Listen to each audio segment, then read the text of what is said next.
I have some exciting news for all of our listeners. We just launched a Patreon. If you like the show and want to support us, you should check us out at patreon.com/onwildlife. For just $1 or $3 a month, not only are you helping keep On Wildlife running, but you'll also get additional perks like early access to episodes, Q&A bonus episodes, personal shoutouts, and more. Again, that's patreon.com/onwildlife. We truly appreciate your continued support of the show. Now back to the episode. Hello, welcome to On Wildlife. I'm your host, Alex Ray. On this podcast, we bring the wild to you. We take you on a journey into the life of a different animal every month, and I guarantee you're going to come out of here knowing more about your favorite animal than you did before. In this episode, we're going to focus on one of the most crucial animals in our society today. We've discussed them on previous episodes, but today, we're specifically looking at the ones that we've domesticated. Our special guest today, Jennie Durant, is a writer and researcher who has spent over 10 years researching the role that these animals have in the environment and in our agriculture industry. So try not to get stung as we dive into the world of domesticated bees.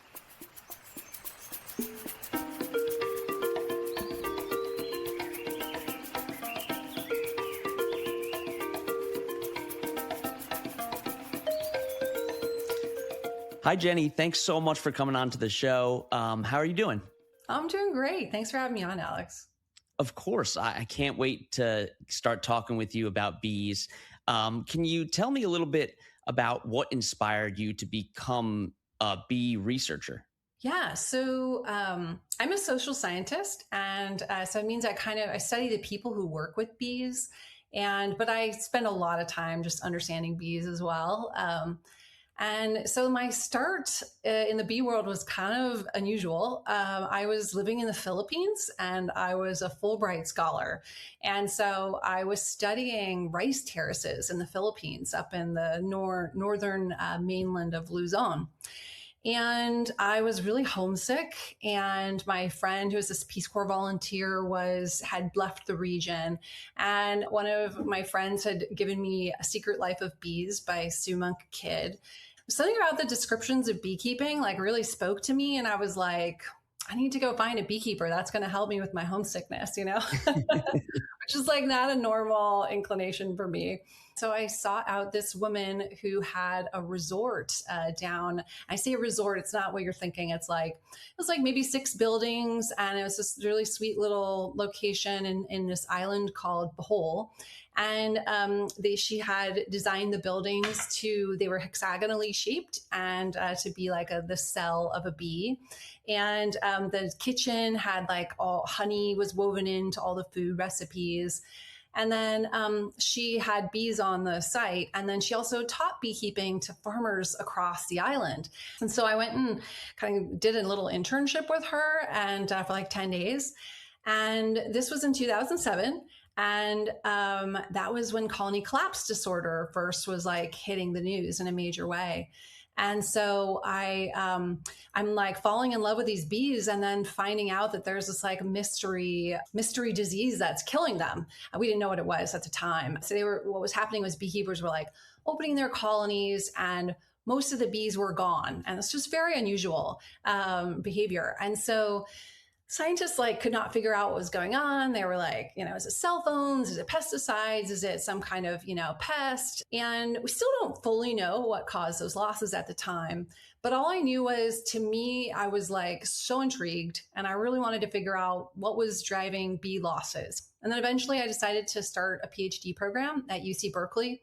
And that's where I kind of really started diving into trying to understand bee losses through this lens of being a social scientist. So what are the economic, social drivers, behind bee losses? What's this bigger system that honeybees are operating in and beekeepers are operating in? And how might that be a driver to bee losses? So that was kind of how I got my start. That's really interesting. And I'm sure some of that information is going to be in your upcoming book that's coming out on May 26th called Bitter Honey. Can you give us a little bit of a synopsis of that? Yeah, sure. So, Bitter Honey, the subtitle is Big Ag's Threat to Bees and the Fight to Save Them. And that really captures what the book's about. It really looks at how how industrial agriculture threatens our bees, and puts a lot of pressure on them in particular. And puts a lot of pressure on beekeepers in turn. So I look at some of the practices within our farm system, like monoculture, agriculture, pesticide practices, and how those are harmful to bees. And then I also look at how beekeepers have industrialized the production of bees over the last like 20 to 30 years to be able to pollinate our agricultural system on like a really large scale. So looking at like trucking bees cross country or pest management or breeding techniques, feeding supplements, how do these things, this kind of stepping up of bee production, how is that making bees more vulnerable as well? But it's also a very hopeful book, I feel. And the book is full of stories about beekeepers. So it's very narrative. And I spent a lot of time kind of traveling all over the US, visiting them and going to North Dakota, interviewing policymakers in DC, going all over California. And then at the end, the last third of the book is really about that fight to save them. And so it talks about these three different chapters with different things like, farming practices, adopting large scale forage plots, which is like big, swaths of bee flowers, and then things we can do at home to help bees as well. So that's kind of the general gist of the book. That sounds great. And I can't wait to touch on a little bit of that later on in the episode. And bees are such an interesting animal because they're so interwoven in our society, our economics, our way of life without us even knowing it. So it's got to be such an interesting topic to be researching all the time. Yeah, I mean, it's been taking up way too much of my time. It's like all I've been thinking about since 2007, but especially since 2012. So definitely still find it interesting, and I'm excited to keep exploring, and I'm always learning more. That's great. And can you walk us through the story of how bees were domesticated in the United States? Yeah, it's kind of cool. I think a lot of people might think that honeybees are from the US, but actually they were brought here by the European colonists. The first recorded shipment was in 1622, from Europe to Virginia. And colonists were really reliant on bees back then. I think it's hard for us in this world of like sugar being available to imagine what it was like to have very few sources of sweeteners back then. And so honey was one of the key sweeteners that the colonists used for their food. They would also make mead, which is like a fermented honey drink, an alcoholic drink. And they would use, the wax for candles. And so they were this really helpful backyard, livestock that they had. And as we started moving west, homesteaders, would take these upside down baskets called skeps, and they would store bees in those, or they would have them in logs. But the problem was, to harvest honey, you would often have to kill the colony, because you'd kind of get in there and you'd pull the wax comb out, and the bees, the colony often wouldn't survive that process. And so beekeepers were always trying to figure out, I don't know if we've even still domesticated them, but we've partly domesticated them. And the big thing was, how can we create a hive where we can pull the frames out of the colony so that we can harvest honey from it, and we can also inspect it and see are these bees sick? How are they doing? And so I think it was around 1852, I'm always terrible with dates, Lorenzo Langstroth created the Langstroth hive, and that was the first movable frame hive.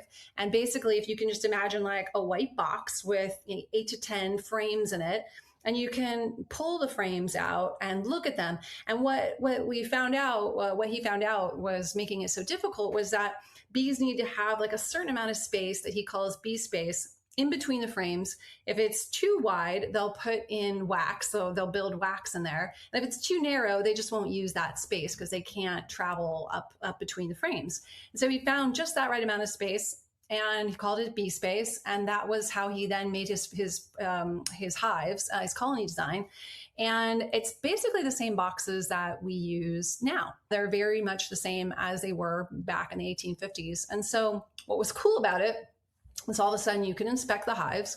You could see if your hives, your colonies were getting too big. You could split them, and you could move them around, and you could create these much larger apiaries than beekeepers had ever been able to do before.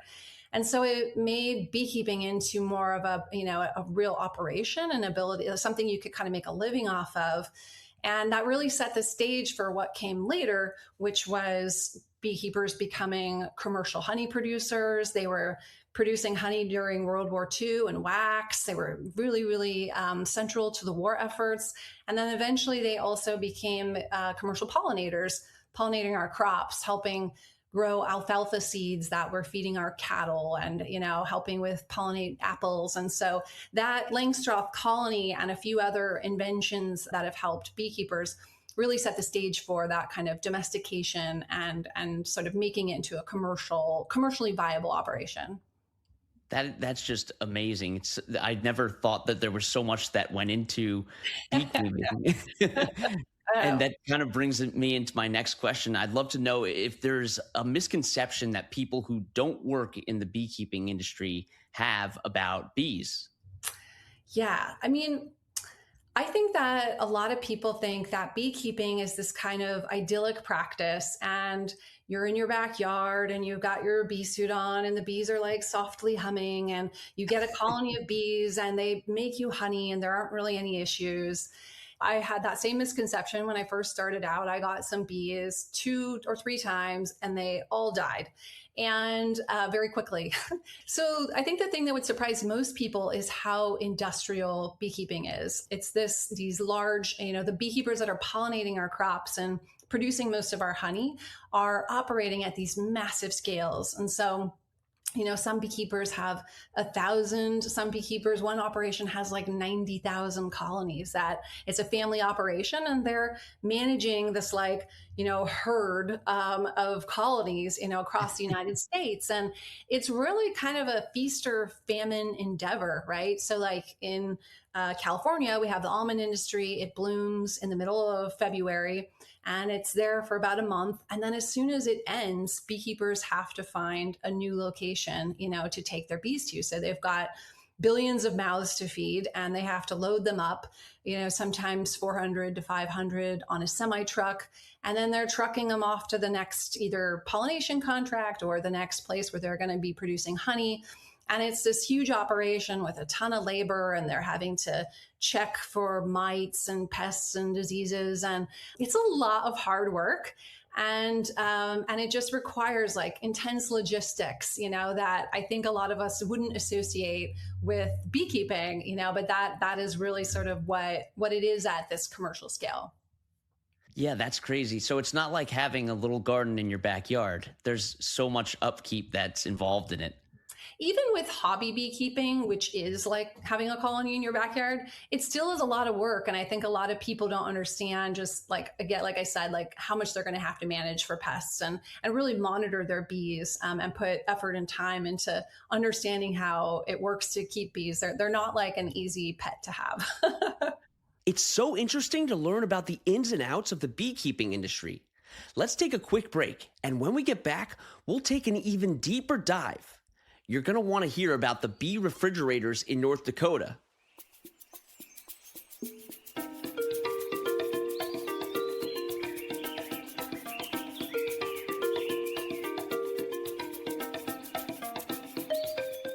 On today's episode, I want to give a shout out to Noelle from Washington. One of her favorite animals is a binturong. These mammals are closely related to civets and fossas. Did you know that they mark their territories using scent glands and that they smell like popcorn? The popcorn smell is because of a chemical in their urine that's also produced when popcorn is popped. If you want a shout out or you want to support our show, you should join our Patreon at patreon.com/onwildlife. Okay, now back to the episode. I remember you talking about a little bit about your time in North Dakota, and I would love to know about these bee refrigerators in North Dakota. Yeah, this was so surprising for me. The first time I saw one, I went to North Dakota to visit a beekeeper who I talk about in the book. His name is John Miller, and a few other beekeepers as well. He took me to go see this overwintering warehouse, and basically what these refrigerators are used for is to overwinter bees so that they're in kind of a safe place when it's, and imagine North Dakota, there's a ton of snow, it's super cold, and this is a way to keep all the colonies in one place. You can control the temperature, you can inspect them in this like really nice safe place. But yeah, so imagine like a giant airplane hangar, and it's like this huge, huge warehouse or like an empty IKEA or something. And you can, pull in a giant semi truck, and there's tens of thousands of colonies on either side.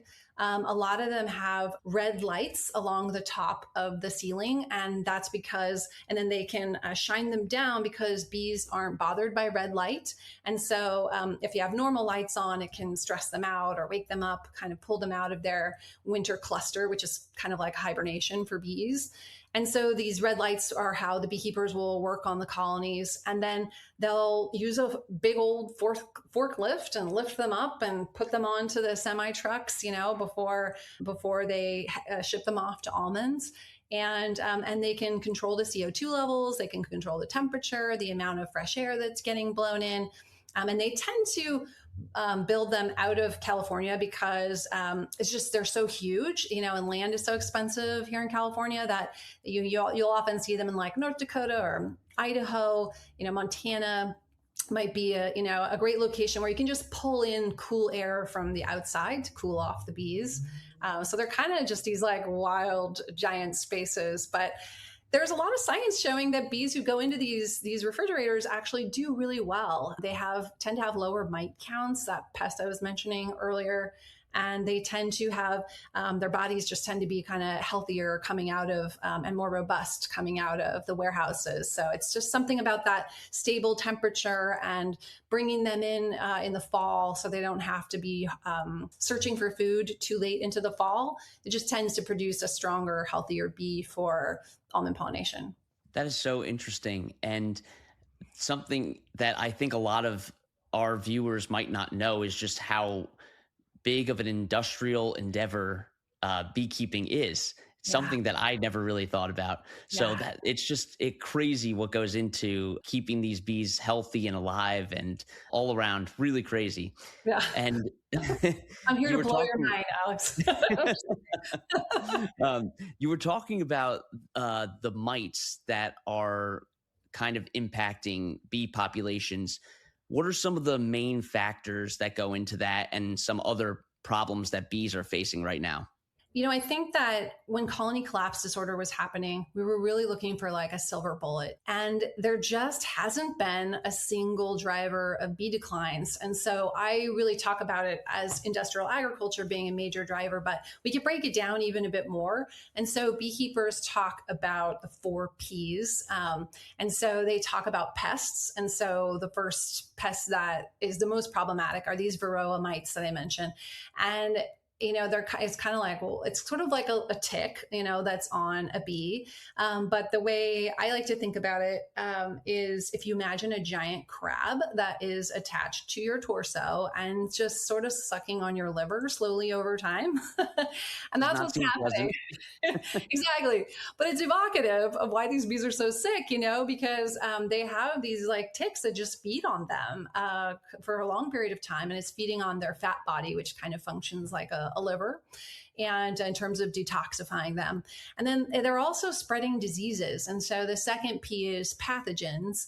And one of the big ones is what's called deformed wing virus. And that is a virus that's spread through by mites. And then you also have this what's called foul brood, which is there's like a European version, an American version, and those can just wipe out entire colonies. And then the third one is pesticides, which probably most people are going to be the most familiar with. And it's definitely an issue.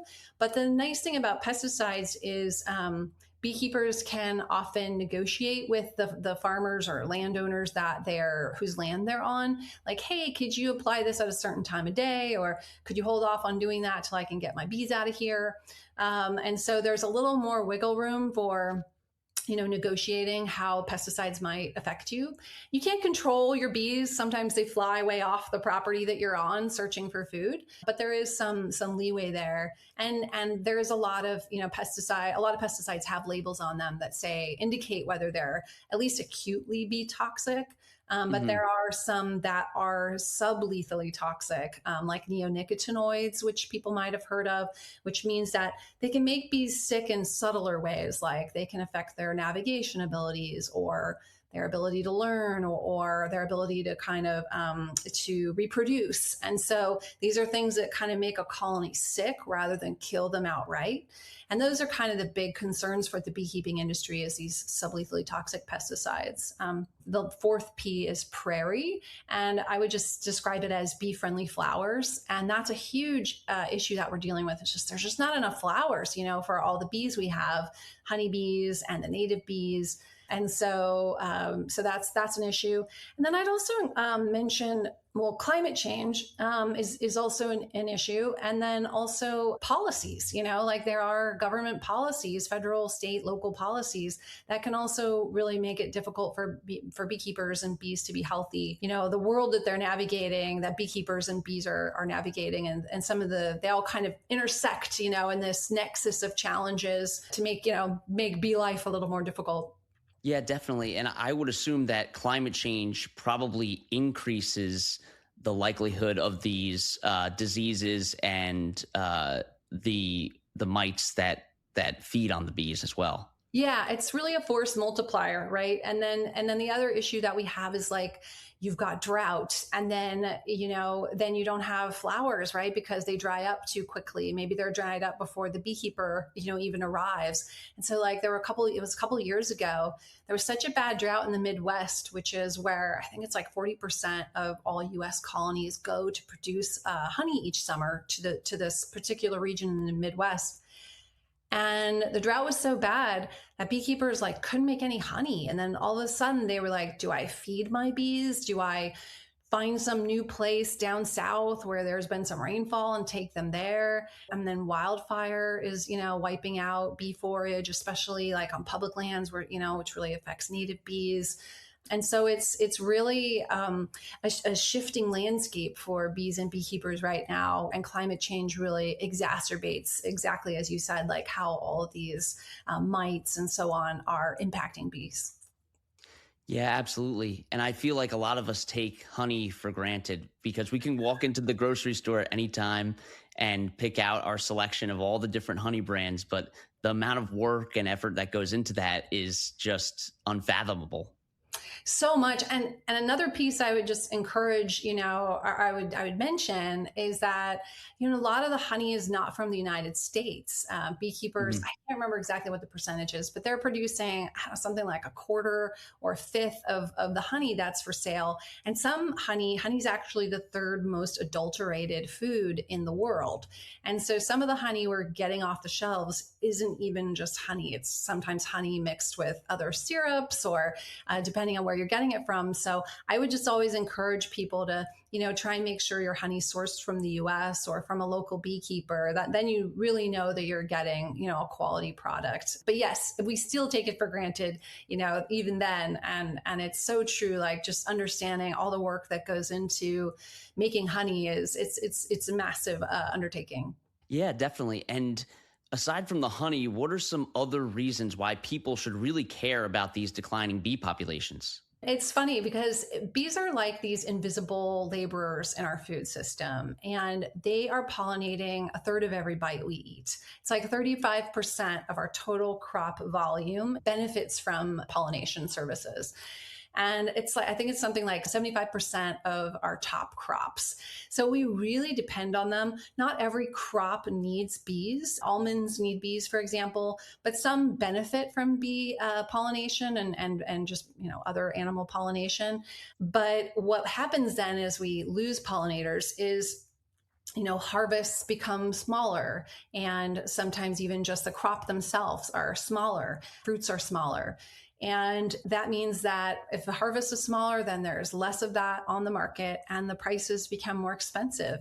And so, bees are pollinating some of our most nutritious foods. Like, we're getting like vitamin C, vitamin A, vitamin E from the foods that bees are pollinating. And so it can lead to, nutritional deficiencies for people who can't afford those fresh fruits and vegetables.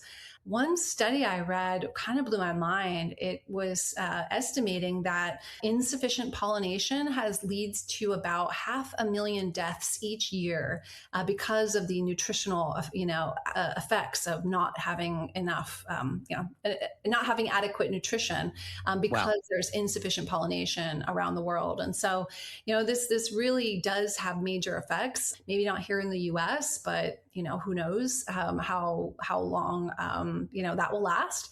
And so I really try and help people understand that even if it's not affecting you, it's affecting food equity for somebody somewhere to not have our pollinators. So we need to do everything we can to try and support them. So, what are some of the actions that beekeepers are taking to support bees?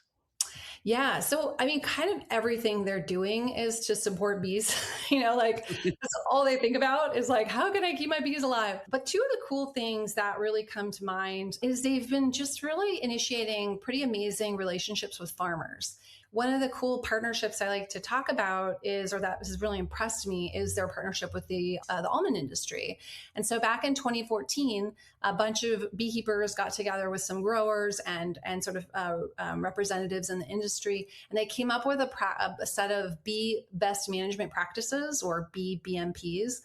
And a lot of that was, how can we communicate about pesticide practices and maybe shift pesticide practices so that bees are healthier during bloom? And that's had some real success. I'm working with some colleagues right now to study, like, have we seen a measurable decline in certain fungicides which are bee toxic as a result? And our initial results are saying yes, that these BBMPs have resulted in actual fewer fungicides being used during bloom. And the other piece, besides like pesticides, has been a real increase in the adoption of like cover crops and hedgerows. And so, if you can just imagine, rows in an orchard. So in this case, almonds, and then so you've got your trees on either side, and in the middle there's a strip, and that's where you would typically drive like your shaker that's going to shake the trees so the almonds fall off, or your sprayer to spray agrochemicals. But in the middle, especially during bloom, some farmers are growing cover crops. And so you'll see these beautiful stands with mustard and daikon radish with like yellow and white flowers. And they help provide additional food and a more diverse diet for bees while they're in the almond orchard. And so one of the people I talk about in the book is this woman, Christine Gemperle, and she has this incredible farm. And it was featured I think it was on Green Planet, because it just like looks so cool and inspiring. And so farms can really become places that nourish life, not just producing a single crop, but they are helping these cover crops can help feed the soil. They can retain more water. They can attract beneficial pests. And, a lot of this is coming out of this relationship between beekeepers and farmers and this close reliance that they have. And farmers are like, well, how can I help? How can I help keep your bees healthy while they're here? And maybe even attract, some beneficial pests and other, native pollinators when the bees are gone, the managed honeybees are gone. So that's been something that's been really exciting for me to see. That's great. And there's a big problem with those monocultures where you're only growing one type of crop. It's not only bad for the bees, it could be bad for the soil, for when you're trying to grow plants for the next year. So it's helping not only the bees, but everybody. Yes, exactly. Yeah, it's. I mean, it really underscores that our farmers are land stewards.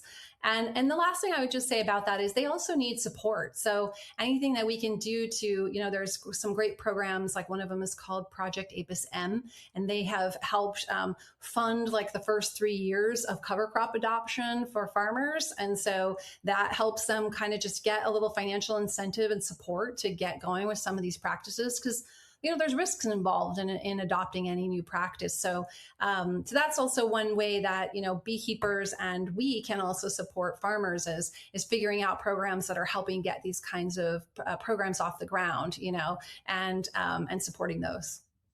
Yeah, that's great. And can you list some of the other ways that the average person can help bees? Yeah, for sure. I mean, so I don't know if you've ever read Michael Pollan's In Defense of Food, but he has this little saying, which you may have heard, which is eat food, not too much, mostly plants. This is like his advice on how to eat well, you know? And so I really always loved that he had this like little pithy statement. And so I came up with one of my own that's not nearly as good, but just sort of like three things that I try and encourage people, you know, to think about how we can help bees. And so mine is plant flowers, limit pesticides, and share the land. And so, to talk about each of them a little bit, the biggest thing, if anyone takes anything away from here, is we just need more flowers. Like bees are hungry. We need to give them food. I typically say, don't get a honeybee colony. Like it is so much work. It is really hard. There are already so many sort of mouths to feed right now. If you really want to help, planting flowers is the way to go. And so you can, there are guides you can look at, like there's a couple websites. One of them is Xerces Society, which is Xerces. And they have a lot of information about how to get native plants in your backyard. Pollinator Partnership is another amazing organization that has similar information. You can talk to your native plant gardens. I always encourage native plants, partly because they can provide food for the native bees in your area, and then also they tend to just be more robust to like climate change, sort of climate variability. So like droughts or winters, those plants have evolved over time to thrive in those areas. And then in terms of limiting pesticides, and that one's kind of obvious, like pesticides we often over apply them. We can also buy plants from nurseries that are really cautious with, or just don't use pesticides at all. So that we're putting really clean plants, onto our properties, just being really mindful and thoughtful and using them as judiciously as possible. And then the last thing in terms of sharing the land, that's a bit of a mindset change. And that's something that really hit me as I was working on this book. I was really impacted by a few people I talked to in the kind of solution section of the book.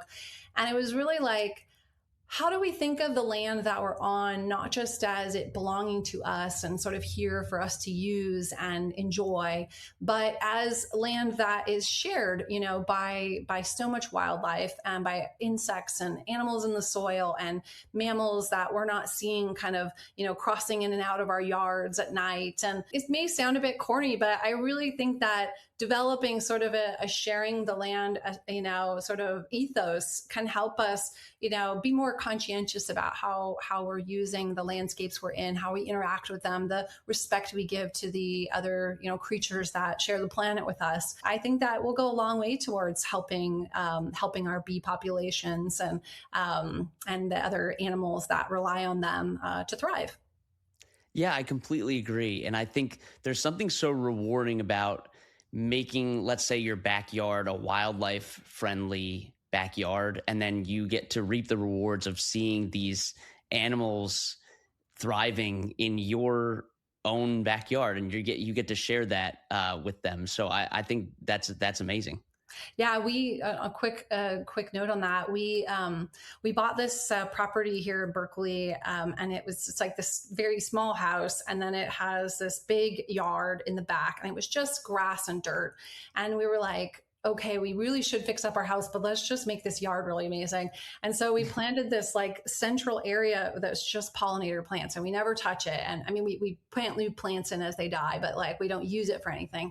And it's so cool. We'll just like sit on the chairs in the backyard and we just watch the bees and the butterflies flow through and the hummingbirds. And it's like this little botanical garden in the back, now that we have all this wildlife coming through. And it's just been really inspiring. And so I'm a big fan of like lawn removal and even just a portion of it to try and plant some food for bees. So if people are into science or are already kind of checking out the things in their backyard or in their neighborhood, that's they can take photos and kind of help with data collection on a national scale, which is so helpful for the researchers trying to figure out how to support our pollinators.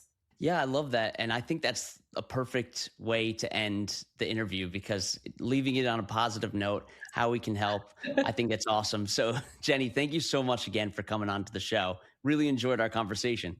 Oh, it was such a pleasure. And I love what you're doing here on this podcast, and just so happy to be a part of it. Well, thank you. There's no doubt that bees are extremely important for so many foods and products that we enjoy and really take for granted. I had such a great time talking with Jennie, and I'm so glad I was able to hear her insights into the bee industry. She's doing such amazing work spreading the word about how crucial bees are to our society and some of the problems that they're facing today. You should go check out her new book, Bitter Honey. And if you want to support some organizations that are working to help bees, you should also take a look at the Bee Conservancy, pollinator.org, and New York Bee Sanctuary.